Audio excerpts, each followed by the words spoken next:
Hello. Hmm. This is the first time that I'm getting in touch with you all to clarify something, and I think this will be the first time that I'll be thinking twice before I speak my heart because I'm anxious that my words might be misinterpreted. So forgive me if I take a while longer than usual to communicate my thoughts. Mm. And I'd like to do this in English. In a recent interview, I was asked if I was a supporter of the left or the right wing, and I clearly stated that I believe I'm neutral, and we need to be good human beings first before we identify ourselves with our beliefs, and that the oppressed need to be protected at any cost. So further into the interview, I went on to elaborate on how I look at things, and I had quoted two references which had a huge impact on me and which left me traumatized for days. In fact, after I watched the film The Kashmir Files, I had the opportunity to speak with the director, and this was 3 months ago. I remember telling him that I was disturbed seeing the plight of the people at that time, and being someone that I am, I would never belittle tragedy like the genocide and the generations of people who are still affected by it.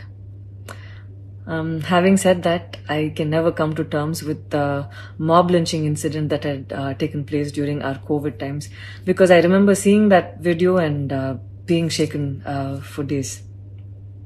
I believe that violence in any form is wrong, and violence in the name of any religion is a huge sin.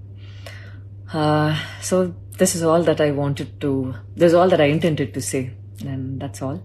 But it was very disturbing to see that many people online justified the mob lynching incident, and I don't think any of us have the right to take another person's life.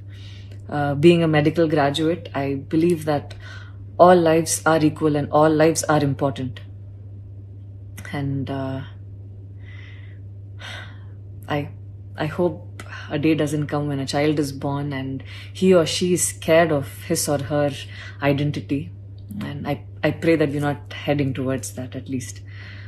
14 years of my life, my school life, I remember every day going to school and chanting, "All Indians are my brothers and sisters. I love my country and I'm proud of its rich and varied heritage." So maybe it went so deep into my head. And we as children would never differentiated each other based on culture or caste or religion. So anytime I speak, it comes from a very neutral ground, and I was very surprised to see that whatever I had spoken was taken in a completely different way. And it was also very upsetting to see that a lot of prominent personalities and websites had carried a snippet from the previous interview that I had given, even without seeing the complete interview or the genuinity behind what was said. I would like to take this opportunity to thank the people who stood by me the last few days, because I remember feeling so alone and conflicted, wondering what I did wrong. And it was heartwarming to see that a lot of people raised their voice in support of me, and I felt like they knew me for who I am. So thank you so much for making me feel like I wasn't alone. So I wish you all happiness, peace, and love.